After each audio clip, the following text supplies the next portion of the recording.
वह इसीलिए सारा संसार सत्य भाषित हो रहा है, लेकिन सत्य है नहीं, सत्य नहीं है। जासु सत्यताते जड़ माया भास सत्य इव मोह साया। जिसके आधार पर यह सत्य सत्य भाषित होता है, कारण वही अज्ञानता अंधकार के कारण, अंधकार जब तक रहेगा तो भाषित होते रहेगा। ये संसार जो है एकदम लगेगा कि हूबहू एकदम। इसलिए संतों ने कहा कि देखिए मैं जो कह रहा था कि और सब काम में कितना प्रयास करना है, आप भगवान का भजन करने में, उसका दर्शन करने में कौन सी प्रयास करना पड़ता है, क्या चाहिए? कुछ नहीं चाहिए संसार का, कुछ जरूरत नहीं है। मन को चुप करना है। अब मन को चुप करना, मन को यदि चुप गए तो आपका काम हो गया। मन चंचल तो संसार की तरफ, मन शांत हो जाए तो परमात्मा की तरफ। मन को चुप करना, इसलिए सारे धर्मग्रंथों में वर्णन क्या क्या है? सारे ग्रंथों में सार यही कि मन को किसी तरह बस करो, मन को किसी तरह रोको। भगवान कृष्ण ने अर्जुन देखिए, अर्जुन तो साथ में रहते थे। हम आप तो भगवान के मंदिर में जाते हैं, भगवान की मूर्ति का दर्शन नहीं करते हैं। यहाँ भगवान साथ में हैं, अर्जुन के साथ। फिर भगवान क्या कहते हैं कि अर्जुन किसी तरह जो है मन को बस करो, रोको मन को। अब जो है आप मंदिर में भगवान की मूर्ति का दर्शन करते हैं तो भाव से ही अभी सुन रहे थे समूचेतन जी महाराज, भावना प्रधान सुन रहे थे। तो भाव की बात तो अलग है, भाव जरूरी है। तो आप देखिए भगवान साक्षात वहाँ खड़े हैं सामने। अर्जुन से कहा कि अर्जुन तुम जो मेरे को दर्शन कर लिया, अब कुछ करने के लिए शेष नहीं है, ऐसा कहा नहीं। अरे वो तो व्यक्त रूप है, असल रूप जो है अव्यक्त है, और व्यक्त का दर्शन नहीं हो रहा है, व्यक्त का दर्शन हो, सगुण रूप का दर्शन हो रहा है, असल का दर्शन नहीं हो रहा है। इसीलिए भगवान कहते हैं यदि उसका दर्शन करना है, अव्यक्त सत्ता सर्वव्यापक सत्ता जो सत्य जो है सही जो है उसका दर्शन करना है तो मन को बस करो किसी तरह से। मन चंचल रहेगा संसार की तरफ, संसार के विषयों की तरफ रहेगा। मन जैसे रुक जाएगा तो जैसे रुकेगा संसार से अलग हो जाता। आप देखिए नहीं, जैसे हम आप सोने के लिए जाते हैं, नमूना सोने के लिए जाते हैं तो मन में किसी तरह का विचार उठता रहेगा, अच्छा या बुरा विचार, तो क्या नींद आएगी? नींद नहीं आएगी। दोनों विचार से जैसे अलग होंगे नींद में आएगी। यही अंतर है। दोनों विचार से यदि आप सतर्क रहे, दोनों विचार से, अच्छे बुरे विचारों से, जब ध्यान में बैठते हैं क्या करते हैं? देखिए ध्यान में जब हम लोग बैठते हैं तो क्या बैठते हैं, तो या तो भूत की चिंता या भविष्य की कल्पना। बैठे हैं तो भूत में जो घटना घटी है जीवन में, कुछ भी जो है हुआ है, तो बैठे हैं ध्यान में, वही सामने में रील की तरह, दृश्य की तरह उभरता। या भविष्य की कल्पना, हम ऐसा करेंगे वैसा करेंगे, एक मल मकाएँ, दो मल मकाएँगे, इस तरह दुकान चलाएँ। अब बैठे हैं ध्यान में, आप कर रहे हैं यहाँ भविष्य की कल्पना में। अरे वर्तमान में रुक जा, वर्तमान में रुक जाना है। भूत की कल्पना नहीं, चिंता नहीं, भविष्य की कल्पना। जैसे वर्तमान रुकेंगे, एक सेकंड यदि भूत की चिंता करते हैं तो आप भूत में हैं, एक सेकंड भविष्य की चिंता करते हैं, कल्पना करते हैं तो आप भविष्य में हैं। जब रुक जाइए, उसी अवस्था का नाम ध्यान की अवस्था। सुनेगा तब मनम ध्यानम, ध्यानम निर्विषयम मन है। देखिए ध्यान की परिभाषा दे रहे। ध्यान क्या है? मन खाली हो जाए, किसी तरह का विषय चिंतन नहीं। तो उसी के लिए मन को रोकने के लिए भगवान कह रहे हैं किसी तरह रोको। तब अर्जुन घबराने लगे कि भगवान हवा की पोटली बनाई जा सकती है लेकिन मन को बस नहीं किया जा सकता। तो भगवान ने ऐसा कहा कि मन बस नहीं होता तो छोड़ दो, चले जाओ। नहीं, भगवान ने कहा कि दो ही उपाय मन को बस करने का, दो ही उपाय है। एक है वैराग, दूसरा है अभ्यास। सुख बुद्धि करके संसार की तरफ जो हम दौड़ते हैं, सुख बुद्धि जब तक दुख बुद्धि नहीं होगी उधर संसार की तरफ, तो आपको वैराग कैसे होगा। भगवान बुद्ध ने एक दफ़े रोगी को देखा, एक दफ़े मृतक को देखा, एक दफ़े बूढ़े आदमी को देखा, वैराग हो गया। राजपथ छोड़ करके कहाँ चले गए, भागते भागते गया आगे गया, हम क्या दुकानदारी करने लगे, बैठ करके वही मन को बस करने का ध्यान करने लगे। जैसे ध्यान मन को बस किया, भगवान हो गए, भगवान हो गए। तो वैराग कैसे होता है, विवेक की दृष्टि से जब तक आप संसार की तरफ नहीं देखेंगे वैराग नहीं होगा। अनविचार रमणी संसार भयंकर भारी, नहीं विचार करो तो संसार रमणीक प्रतीत होता है, अब विचार करो तो भयंकर भारी। गुलाब का फूल देखने में बड़ा सुंदर लगता है, बिना विचारे ऐसे पकड़िए, बगल में कांटा है वो चुभेगा। उसी तरह जैसे सरसी से आग को पकड़ा जाता है, उसी तरह विवेक, बिना विवेक का वैराग नहीं होगा। आप देखिए, अनविचार रमणी संसार भयंकर भारी, किसी को कहते हैं बड़ा सुंदर देखने में लगता है, उसका ऊपर का स्किन जो है चमड़ा हटा करके देखिए, आप हटा करके देख सकते हैं, वह विभत्स रूप, आँख बंद करना पड़ेगा।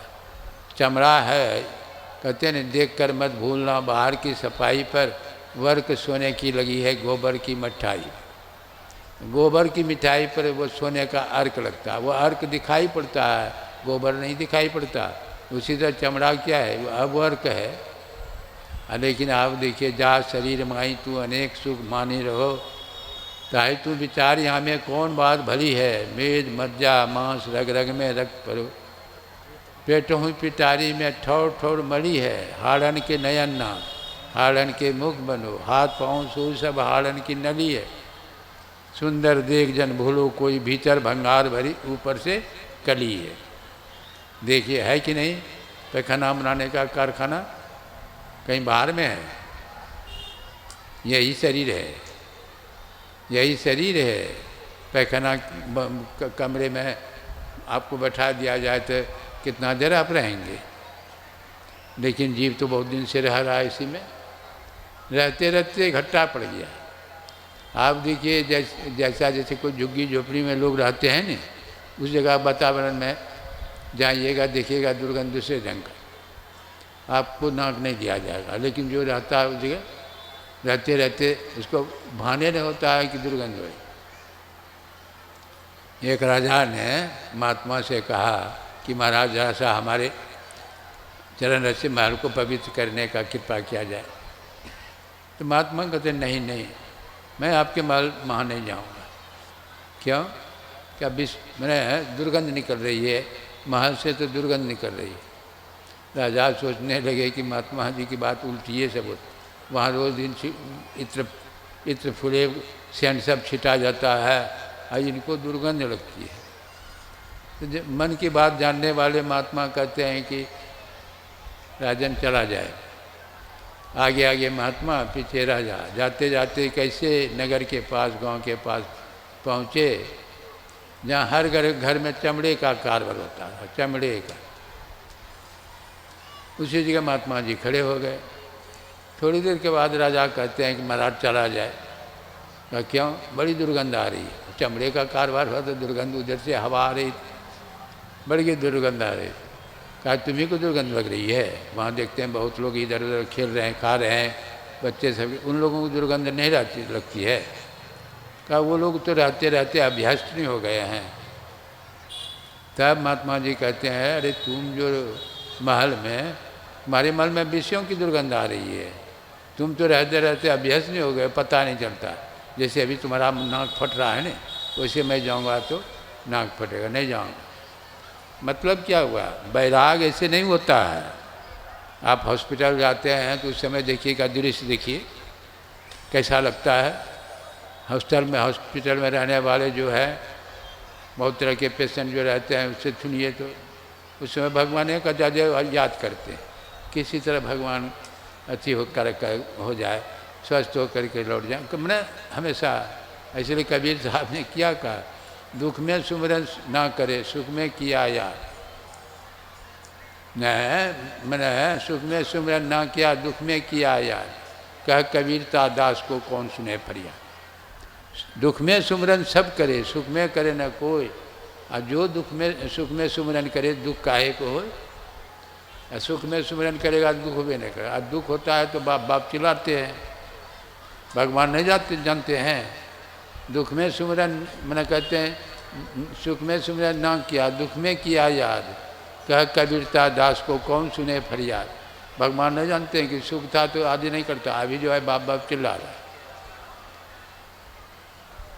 तो जैसे परिस्थिति जिस परिस्थिति में आप सुमिरन कीजिए। जो कहने का मेरा मतलब है वह सर्वव्यापक तत्व परमात्मा। और वैराग कैसे होगा, जब तक वैराग नहीं होगा तो अभ्यास भी नहीं होगा। अभ्यास करना, मन उधर दौड़ता है तो उधर से लौटाओ, मन उधर दौड़ता है तो उधर से, ये प्रत्याहार की क्रिया है। प्रत्याहार, मन जा रहा है उधर, लौटाइए, फिर जाएगा, लौटाइए। होते होते थक जाए रे मन जो है धीरे धीरे अस्थिर होने लगेगा। अस्थिर, थोड़ा अस्थिर होगा तो उसी को धारणा कहते हैं। धारणा थोड़ा और अस्थिर हो गया, उसी को ध्यान कहते हैं। और ध्यान की गहराई को समाधि कहते हैं। यही है, देखिए कैसे हुआ। इसीलिए ये नवधा भक्ति का प्रसंग जो करके सुनाया गया, भगवान सुनाने वाले हैं, साधारण लोग नहीं हैं, भगवान सुना रहे हैं। यूँ तो सबरी भक्ति में पूर्ण थी कि नहीं, सब तरफ से पूर्ण थी, समझ रहे हैं। लेकिन भगवान जो है सबरी के माध्यम से हम आप सर्वसाधारण को कह रहे हैं। क्या उसका जो है सबरी को सुनाने का कोई तुक नहीं है। सकल प्रकार भक्ति दिल तोड़े, भगवान कर रहे हैं साधारण लोगों की बात में। आप भगवान कह रहे हैं तो भगवान जैसा करते हैं वैसा कीजिए। आप करते हैं, भगवान जैसा करते हैं अपने मन से। भगवान कहते हैं कुछ, करेंगे कुछ, समझ रहे हैं। हम अपने मन से करेंगे। देखा देखी भक्ति का कबू न चढ़सी रंग, विपत्ति पड़े यों छाड़ सी ज्यों के त्रिभुजंग। देखा देखी भक्ति का रंग नहीं चढ़ता। देखा देखी, देख लिया किसी को कुछ करते हुए, गाछ में सिंदूर लगाते हुए, कपड़ा बांध दिया, देखा, इसका जो रंग नहीं चढ़ता, इससे कोई लाभ नहीं होता, कोई लाभ नहीं होता। इसको हम भेड़िया धसान भक्ति कहते। भगवान शंकर माँ पार्वती के साथ बैठे हुए थे। माँ पार्वती देखती क्या है कि बहुत सारी देवियाँ अपने अपने वाहन से आकाश मार्ग से जा रही थी। तो पार्वती पूछती है भगवान से कि भगवान ये सब कहाँ जा रही है। कहा अमुक जगह दिव्य मेला लगा, वही मेला देखने के लिए जा रही। तो पार्वती क्या करती, मैं भी जाऊंगी मेला देखने। अरे मेला में एक दूसरे को देखता है, धक्का धुक्का खाने के लिए क्या करेगी जा करके। कहा नहीं और सब जाती है तो मैं भी जाऊँगी। हट कर बैठी। चिड़ियाहट तो घर गृहस्थी वाले को पता ही है चिड़ियाहट कैसा होता है। हट कर दिया कि जेवर चाहिए हमको, ऐसा नहीं। जो सही माने में सत्संगिनी होगी नहीं तो वो हट नहीं करती हो। देखना चाहिए कि मालिक के हाथ में पैसा होता है कि नहीं, हमको चाहिए जेवर 50,000 का। हट कर बैठा। कितना जो हट करते मुझे हट खा के मर भी जाती। चिड़िया हट बड़ा खराब। पार्वती हट कर बैठी। भगवान शंकर कहते हैं ठीक है तुम जाना चाहते तो जाओ, लेकिन साथ में एक तो भेड़ लेते जाओ। कहा भेड़ लेकर मैं क्या करूँगी। कहा जैसा मैं कहता हूँ वैसा जाके करो, जाओ ले जाओ। मेला के बीच में भेड़ को बांध देना और उसके शरीर से एक चुटकी बाल उखाड़ करके सिंदूर लगा देना और तू मेला देखने चली जाना। तो वही जो है पार्वती भेड़ लेके जाती है मेला।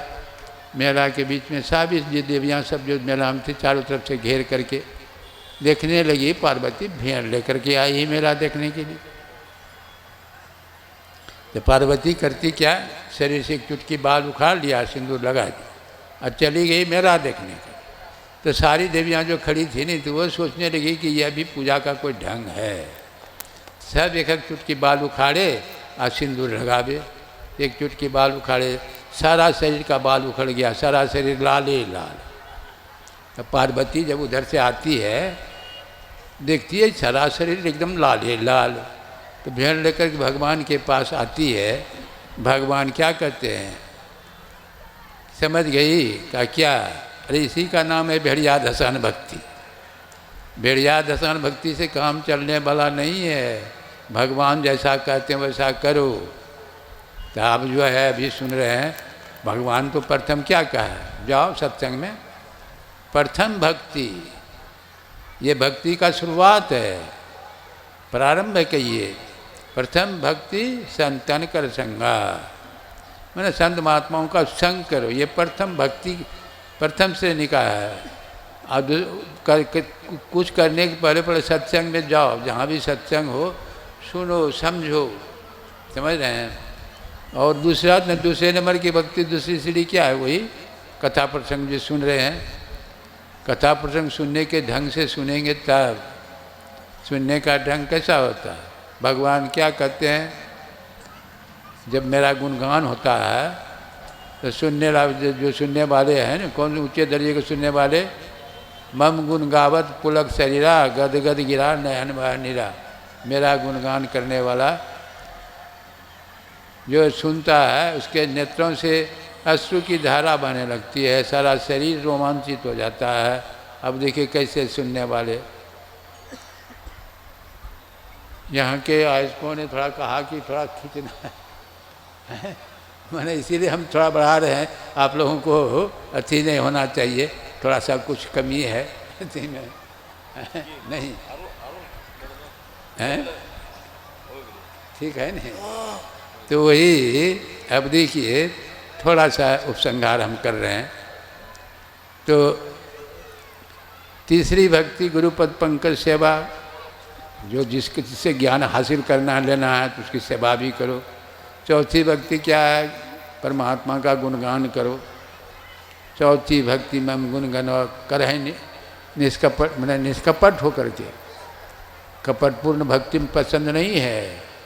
कपटपूर्ण भक्ति क्या है, छोटी सी कहानी है। एक जंगल था, उत्तर तरफ एक बदमाश आता था, दूसरा दक्षिण तरफ, अब बीच में एक बदमाश आता। कोई राही जब आता था, जिसकी दृष्टि पड़ती थी तो वह क्या कहता है, नारायण नारायण, कि नर आ रहा है, तो तीनों जमा हो जाते उस आदमी के पास। पता लगाते थे कि पैसा वैसा है कि नहीं। जब पता लग जाता था तो कहते थे दामोदरम दामोदरम, मतलब दाम भी है, भगवान का नाम ले रहा है, लेकिन नियत कैसा है, दामोदरम। फिर कहते हैं दामोदरम, तो तीसरा कहता है तब हरे कृष्ण, मैंने हरण करो। यही कपटपूर्ण भक्ति है, ये कपटपूर्ण है। भगवान का नाम, भगवान का नाम लेकिन तो नहीं सुनेंगे, आपकी आवाज़ को नहीं सुनेंगे। अरे चींटी के पैर नुपुर बाजे, वह भी साहेब सुनता। तो वह पांचवी भक्ति मंत्र जाप जैसे आपको करते हैं, यह बहिरंग भक्ति है। और छठी और सातवीं भक्ति असल वह अंतरंग भक्ति है, वह अंदर में प्रवेश करने की युक्त। मन बहिर्मुखी से अंतर्मुख, इंद्रियों के घाटों से चेतना को समेटिए, तो जो है मन जो है उलट जाएगा।